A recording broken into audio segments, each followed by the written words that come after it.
This is a Wild Games Production podcast.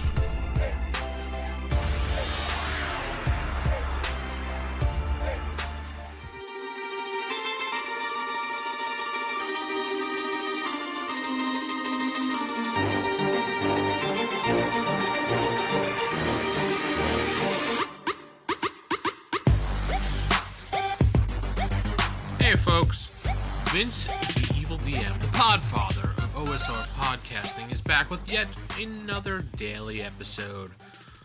Today I wanted to talk a little bit about enchanting items, or if they run out of charges daily. I saw a post up in Advanced Dungeons & Dragons 1st Edition on Facebook, one of the various groups. Don't worry about which group, it's not important because it's just a topic subject here.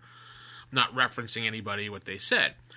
So the person asked, well, how do I do that? I can't find it anywhere in the book. I looked everywhere, and I can't figure out how to recharge magical items. Now, obviously, there is a proper method to doing that, and you can look it up, and then basically you find the enchant item spell, then enchant each spell specifically to the item, cast into it per the description of the item. Is really basically it. But my response was mostly what I feel, and that response is, it's your game, your campaign, you can make the item enchanted however you want. You don't need the book to tell you how to do it. It's your game and your world.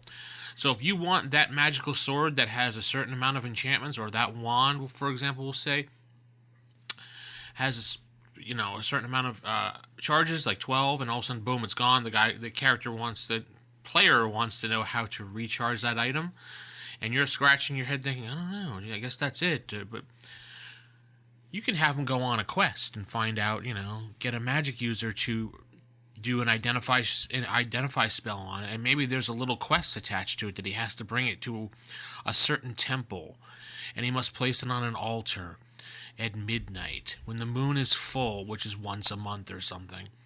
The moon is full, it shines down bright on the item and allows the magical wand to be recharged. It has to do it for a couple hours, and it's a dangerous temple that he's in. And zombies could rise at any moment, or skeletons, and he has to get past the big leader of the area. These are just little ideas. Or he must bring the item to the top of the tallest mountain, and at sunrise he must say a prayer to a certain goddess or god, and the item will be recharged for the day again, so you can use it for however many charges the GM decided to use.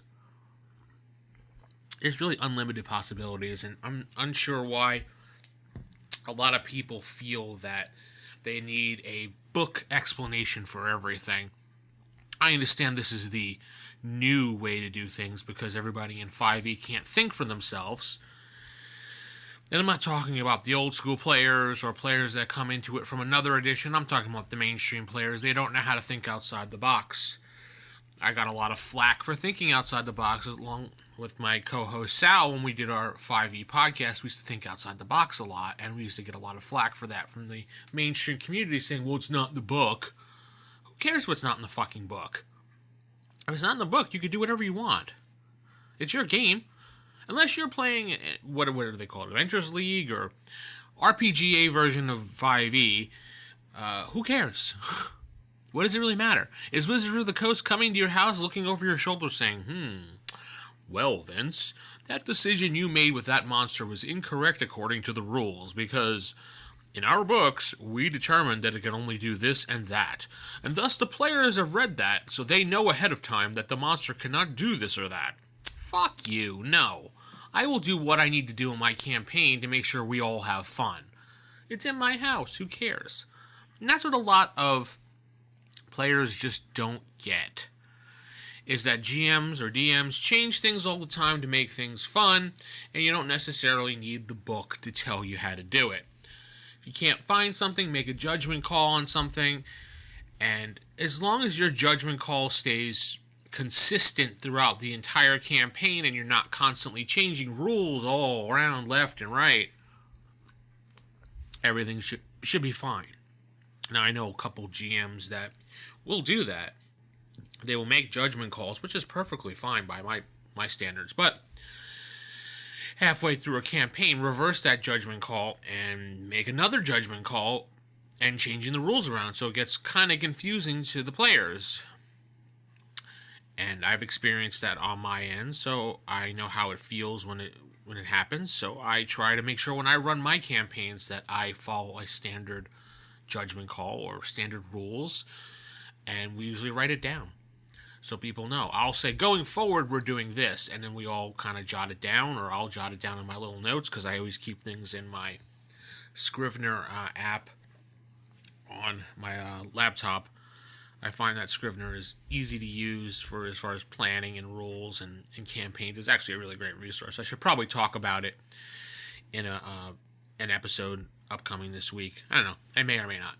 Depends. But anyway, yeah. So back to the issue at hand. It doesn't really matter how things are done. Sure, you really want to know how things are done by the rules, but you know what? It's your game. Who cares? If as long as everybody's having fun, that magical item can be recharged however the heck you want it to be recharged. I don't know. Alright, so with that said, I'm going to take my coffee and drink it and enjoy the rest of my day. Hopefully your day is going well as well. But I will see you later. Good night, everybody. And keep it original, keep it old school. Podfather out.